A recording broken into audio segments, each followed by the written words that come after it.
Hi friends, I'm Phoebe. Welcome to my music discovery journey.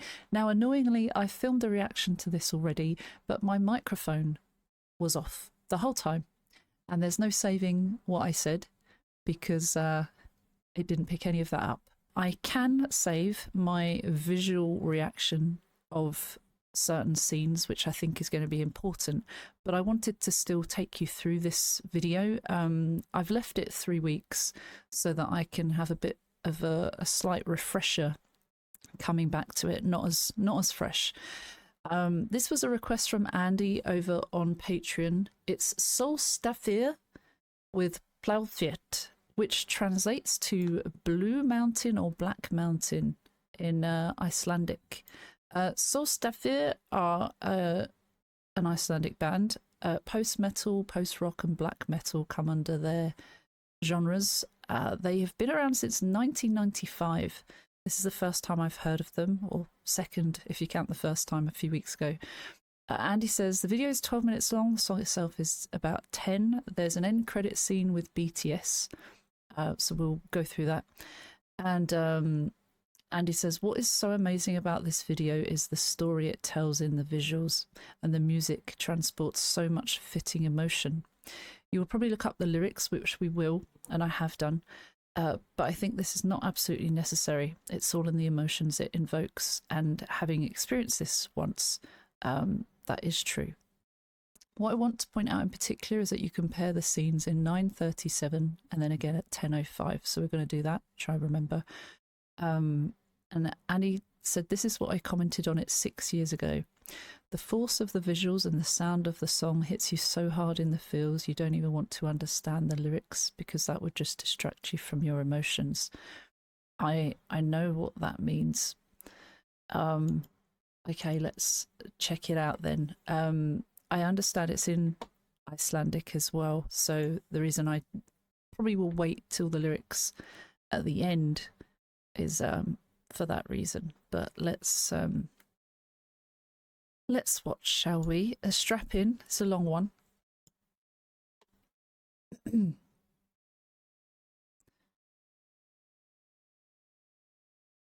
So this first quote, the truth about your sadness, she said, was that every warmth was severed. When not by thee, my steps could be for never and forever. So every warmth was severed. So there's a coldness to this person, and they're not to be together forever. They're no more. Looks like they were together, but when not by thee, my steps could be for never and forever. That feels like we can never walk together again. And then in response, it says, I argued there are nights I want to go back in life, not to change things, but to feel them twice. Knowing not by thee your steps shall be for never and forever. So again, this is a different perspective. And what I got the first time was something along the lines of, they both know they can't be together again. They're both very aware of that, but there's a different take the second time. This person arguing, there's the warmth was severed. It's cold now. Glass half full kind of perspective. But the response, there are nights I want to go back, not to change things, but feel them again. So I'd love to experience it again, even though we can't be together. So it's taking the good from it, I think, and seeing it as a glass half full kind of stance. That's a quote from BKS. I'm not sure what that is, but let's carry on. We're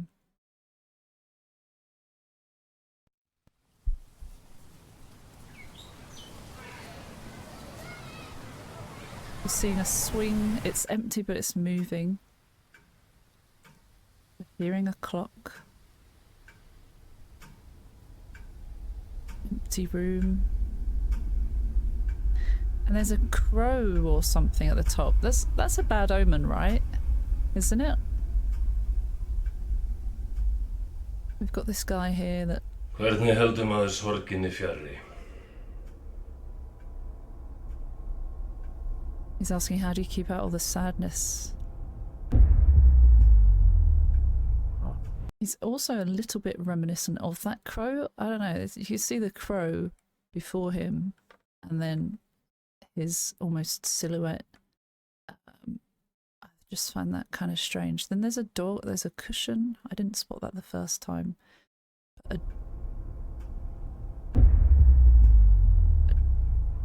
Ef þú hleypur hundinum inn, mun hann fylgja þér. If you let the dog in, it will follow you forever. Is that allowing the darkness to take over? Það staður þar sem allar okkar vonir rætast. There's a place for things we wanted to happen. Og staður and a place þar sem þær rætast. for how they happened. Looks like there's a bit of destruction there, and I noticed that as well. Okay. Sem þær rætast. I try not to start and stop as often, but he's allowing the dog to feel the darkness, perhaps.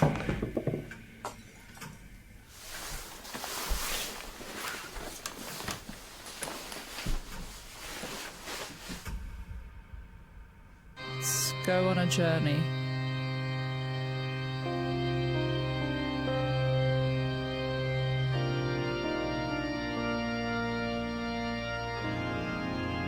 I love the organ here.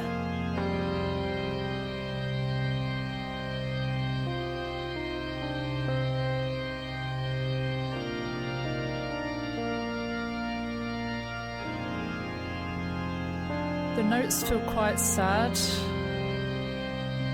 reflective. Sá aldrei feigðin í augum þér. Sá aldrei dauðan að speglast í mér.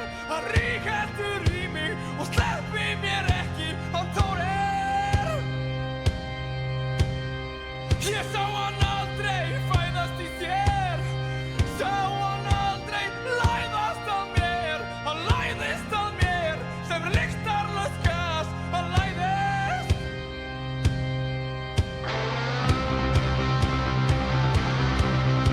I like how the pace picks up a bit here, although this isn't good, is it?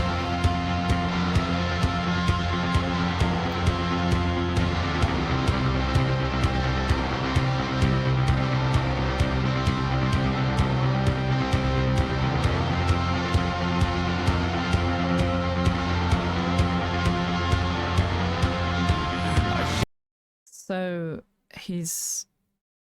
doesn't look like he's in a good place. Perhaps when they said you let the dog in, you allow yourself to consume yourself, it will get to you, sort of thing. And he's made a tube from his exhaust into his car, and he's about to try and kill himself. Thankfully, what I assume is his partner, is his wife. Is she in a wedding dress? Were they due to get married and he's decided he's too scared or something?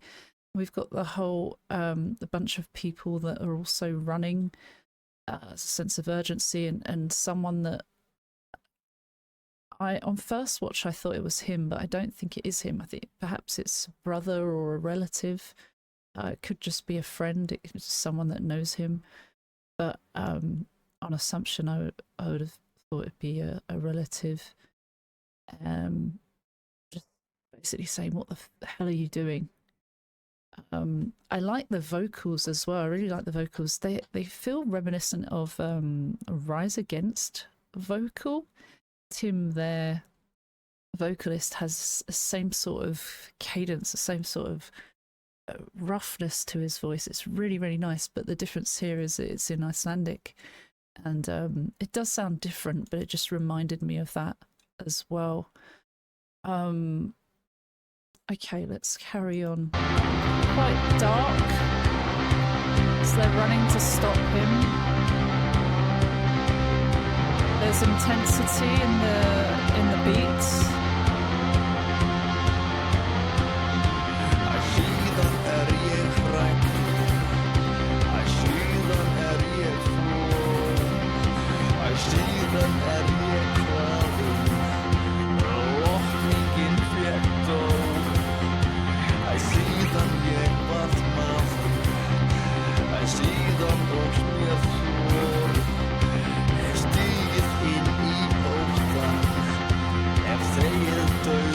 nice details. Fann ekki veikina, veikin í þér. Fann ekki andans hörkul hjá þér. Vistóla og mölinni út í tómið. Sá aldrei dauðan í augum þér. Sá aldrei feiðin að fæðast í mér. Hún fegrast í mér. Hún hæðist að mér og skóla í mér. I guess they're like, now what do we do? It's kind of awkward, I guess. They've caught him trying to kill himself. He didn't succeed in doing it then. And they were pushing a car up the hill a little bit, like it'd broken down. Kind of, oh, sorry, kind of like before this point. So there's like a struggle to push. Is this metaphorical? Is there like a relationship struggle? But they're working together now and they're pushing a car up the hill. Anyway, they make it back safe and they sit down and they're just kind of like, what's going on? I think she's laughing or like, you know, in a sort of awkwardness.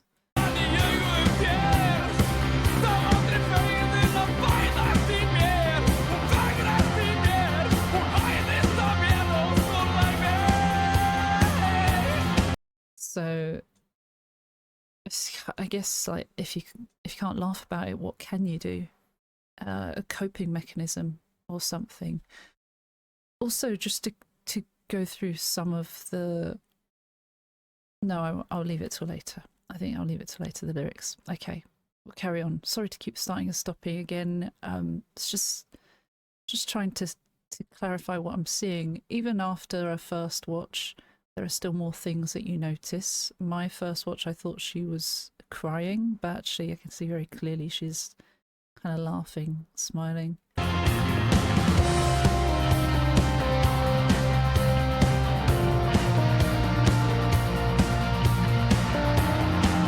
really love that sound.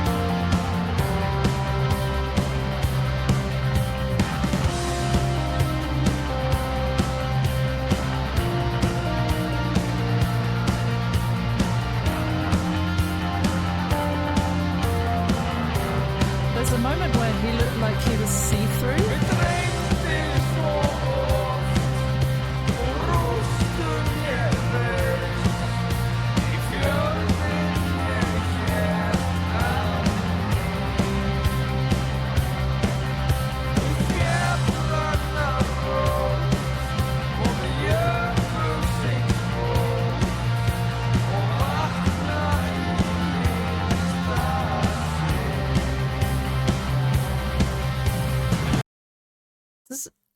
Does it look like he's a ghost?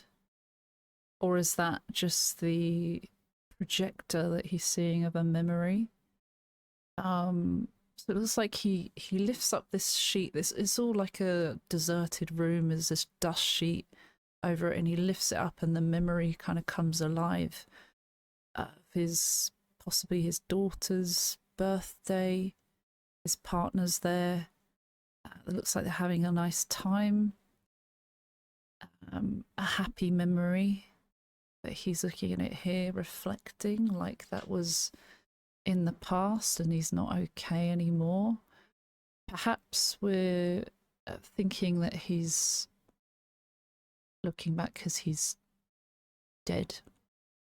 At least that's what I was thinking. Seeing the car crash at the beginning, we know that he's taken an attempt on his life, but he got stopped. But this definitely feels like later on he's no longer there and is what seems like possibly a ghost, or it feels like that. Going back to this scene here, I just want to show you where it looks like he was kind of see-through here as well, because the projector would make sense if it was a projector, a projection of a memory, but this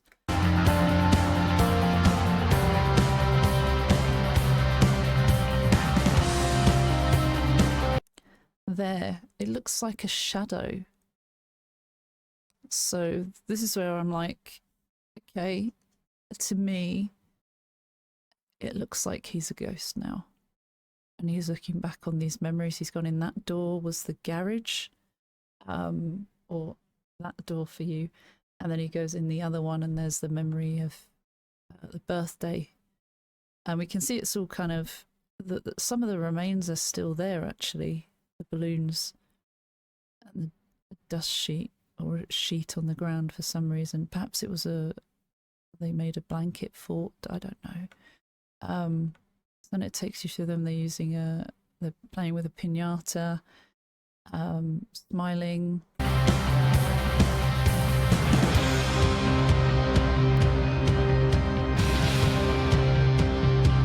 Poirot again.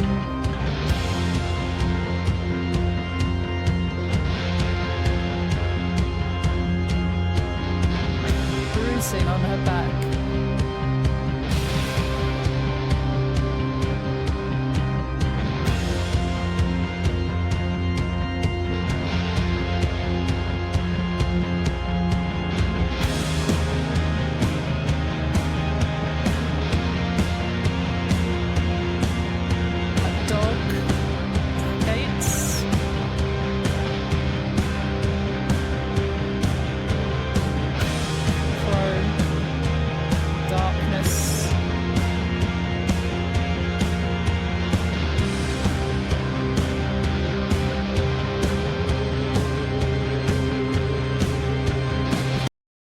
Just to go back to the bit where they're in bed,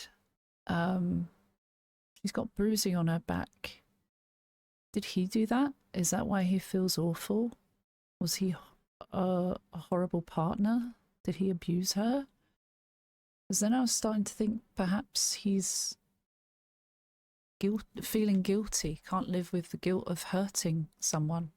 Or is it metaphorical? Can he see that she's in pain? Perhaps he feels powerless and doesn't know how to help her.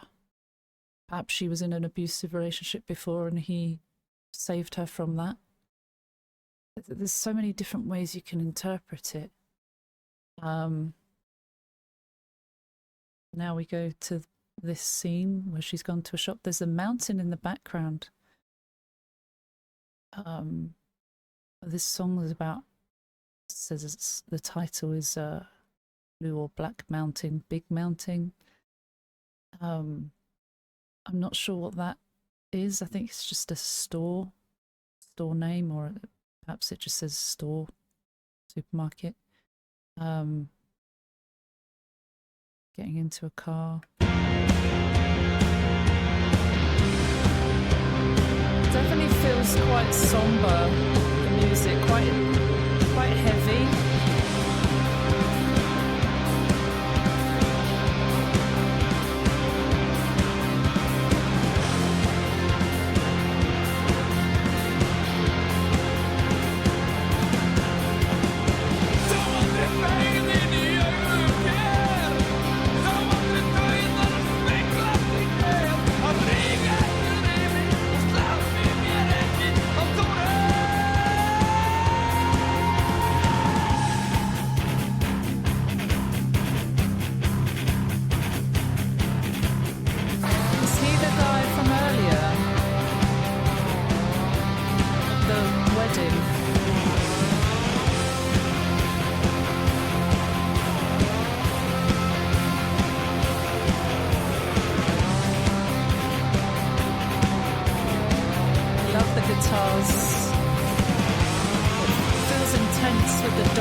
The music, I love how well they articulate it. The whole world stands still when something really upsetting happens.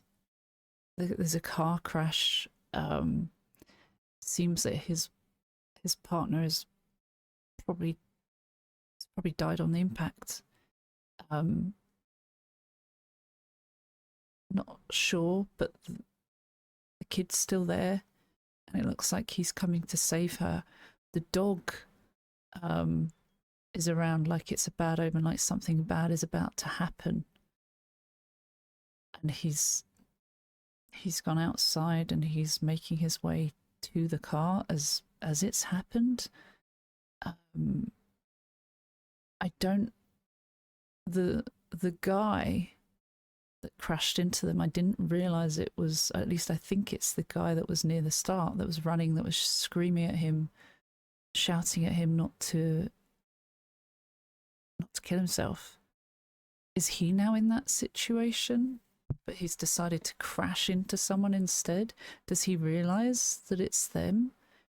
Is he doing this on purpose? What's the history there? So many layers to this, but suddenly the whole world has turned upside down. There was also like a visual of the sky changing, I think, almost like when the wind changes or something, a sudden change. Feels like something sinister is about to happen, and then we get this, and it's kind of very abrupt. So then he goes to rescue his daughter, I think.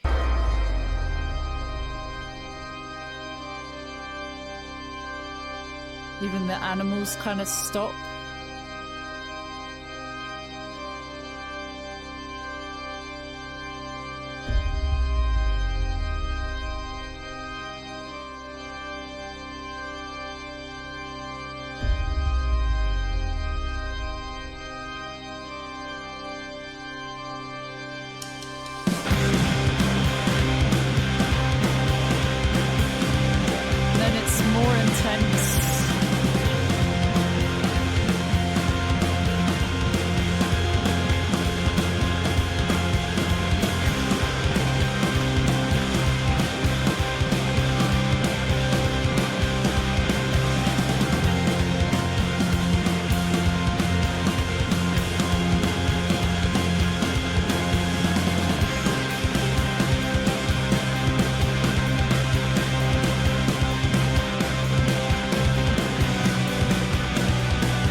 So he's taking his daughter to where he took his partner.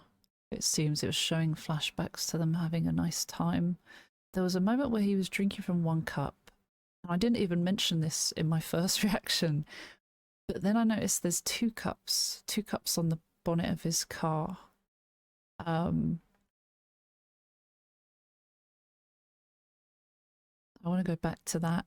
But then he's taking his daughter to, at least I think it's his daughter, what we assume is his daughter, to the place that he used to take his partner. But just notice the cups.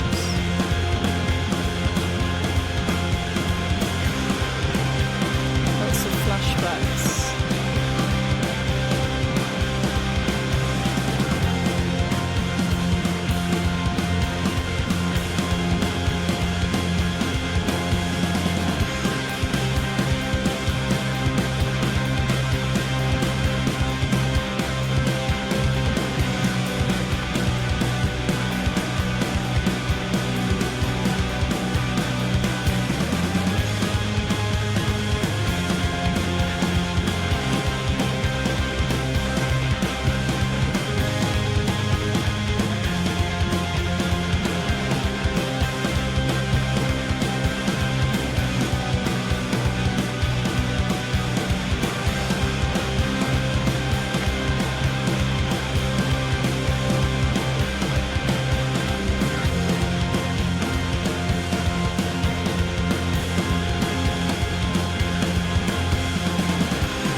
scene.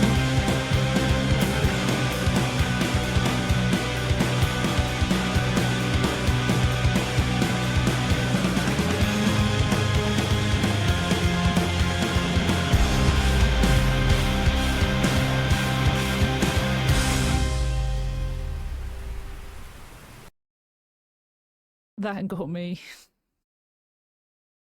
It's already bad enough that his partner's died. But even watching it the second time around, like the first time there's a bit more of a shock factor, and I will share that. In fact, I might leave this moment to share it real quick.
You see that he also scatters the ashes for his daughter. We can assume that's his daughter, even though we've seen her in the scenes leading up to this. You realise that he's lost not just one person in his life, but his daughter too, and all those memories now make even more impact. And I guess now you realise that he's not the ghost, but perhaps they made him look like a ghost to make you feel, to make you assume that he was, or even to articulate how he feels like a ghost because he's lost everything. Just so powerful. When he takes his daughter down, I also noticed that they're running down and there's like an otter or something, like almost like it's a spirit animal or a sign, you know, when people look for signs of those they've lost, and it can be from like a feather or whatever, and it feels like they do that with the little otter or whatever that is. But just watch that again, because those are the two scenes that Andy's talking about, where he sees him scatter the ashes and then scatter the second lot of ashes because he realises he's got something else in his bag. Just, oh.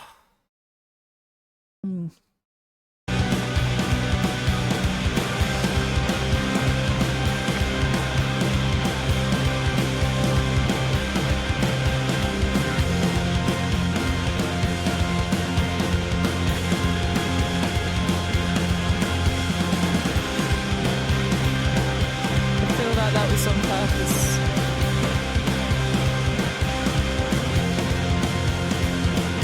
She's with him, but not really with him physically.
That quote that we saw at the start as well is like,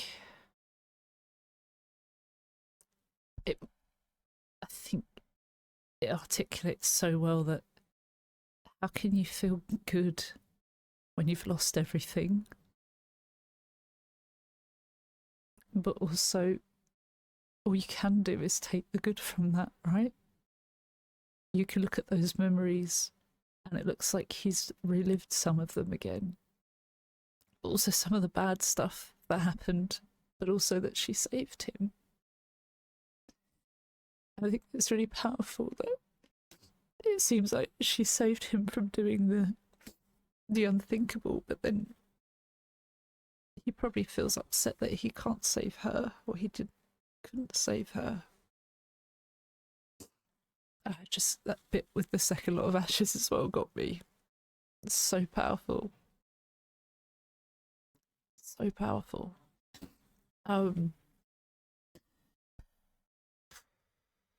So even though that was my second reaction of that, it's still just so powerful. Really well done. The sounds as well. The sounds of it all were kind of reflective but sad. Heartbreaking, this darkness. The visuals were really powerful. So I can see what Andy means. I haven't even gone through the lyrics. We'll go through them. We'll get the gist of them because they're in Icelandic. A lot of them don't make sense translated, so things get lost in translation. The meaning that originally was portrayed, or they wanted to get the message across in the original language, that won't be the same. So just bear that in mind. It says, never saw a hint of cowardice in your eyes, never saw death, it is reflected in me. He holds on to me and won't let go. He dares. I never saw him born in you. It feels like there's a person, from their perspective, they're talking about a darkness taking over, but never saw that in someone else. You seem braver. You seem like you could handle things better than me, perhaps. He dares. He wants to try and take over me, consume me, and I'm struggling here. Never saw him born in you. Never saw him sneak up on me. So he snuck up on me fast. My world came crashing down out of nowhere. Creeps up on me like an odourless gas. Oh gosh. And then we've also got the scenes in the car. So that's quite powerful. I'm not sure at what point this comes in at. He creeps. Then I'm afraid. I'm out of the loop. I'm tormented. So it's this this feeling of darkness closing in on someone, of it lingering, creeping around them. The reverence received judgment. Since I became a man, then I got the courage, stepped into the fear, I've accepted death's invitation. Perhaps I'm ready for death because of all of this. The darkest point of his life. Never found the sick in you. Sick, it says. I couldn't find your breath. Vitola is on the mole. I into the void. I'm not sure what that means. Never saw death in your eyes. Never saw the coward born in me. She beautifies me, she mocks me. I dream so often of ruins I rose. To the fjord I headed again. Is fjord mountain? Or is that a place? A long, narrow, deep inlet of the sea between high cliffs, as in Norway, typically formed by submergence of a glaciated valley. Fjords, yeah, I've heard of that. Or them. So he's headed to a place of solace, perhaps. A sanctuary in his mind. At the root of the mountains and at the bottom of the glacier. And wake up for the last time. Then it comes back to the beginning. Never saw a hint of cowardice in your eyes. Never saw death. It is reflected in me. He holds on to me and won't let go. Dares. Perhaps now this even darker feeling has happened. He feels cursed. Perhaps with how dark things have become.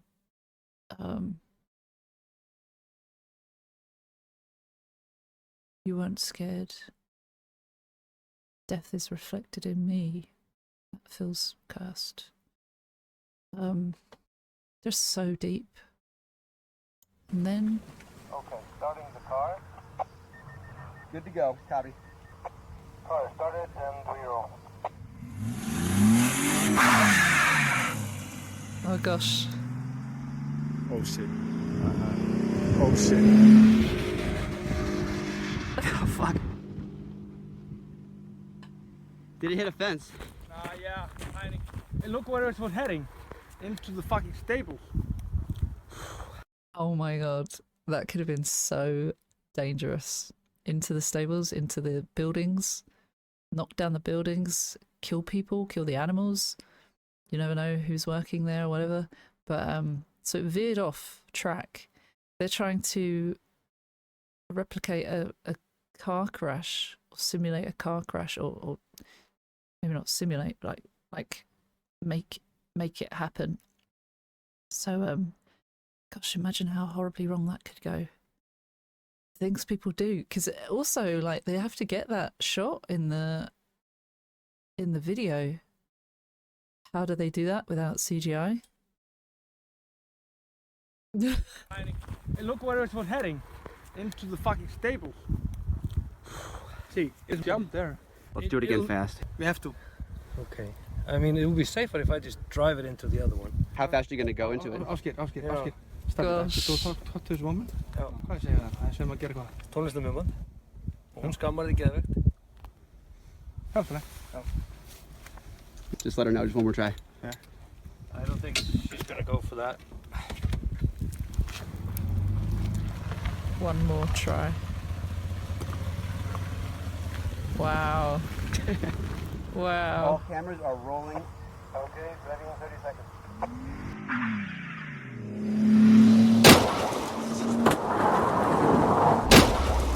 Jesus. That was incredible. First try. That was it. Afskip. Fucking hell!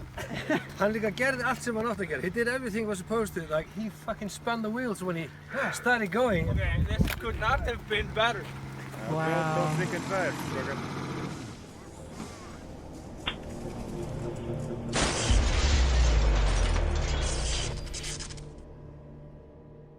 So, also, said don't drink and drive. So, I didn't even consider that someone was drink driving. The guy in that video, was he drink driving? Was the store an alcohol store? No, it wasn't, because she went and got something in there. She wasn't drinking, right? I've just checked what it's about. Blue/Black Mountain is a deeply personal song about battling inner demons, specifically alcoholism, depression, and the struggle with mental health. I mean, it feels like there's a struggle with mental health issues, especially because the lyrics alone, at least, and I think this is what this is talking about, are heavy. They do feel like there's this battle with this lingering thing. So perhaps the creeps and other things holds on to me and won't let me go. Perhaps that is reference to alcohol or the darkness. Says it explores a dark, foggy journey of self-destruction and grief, while ultimately offering a message of hope and the necessity of grabbing a lifeline to overcome these struggles. I'd love to see what the a bit more of an overview on the video, but I might need to do that at a later time. By the time I post this, I'll have looked up what it all means, or if there's any explanation behind it. And I really had to do this one again. I didn't want to just lose the footage and be like, oh, we'll do something else. I wanted to share this because it's such a powerful video, and the music is so powerful with it, and then the lyrics on top also really powerful. So there's so many layers to it. Anyway, I've talked your ears off for long enough. At the time of my recording, it's nearly 41 minutes, but I've added in a bit of extra. So I hope it's not too long for everyone. But thank you so much for your time. Thank you to Andy for being on Patreon and commissioning that. Thank you to anyone on Patreon. You can join for free, but you can join from £1 and up and get your name here at the end of my videos. Thank you so much for your time, and I will see you for another one very soon. Let me know what you thought in the comments. Please like and subscribe. Take care. See you soon. Bye bye.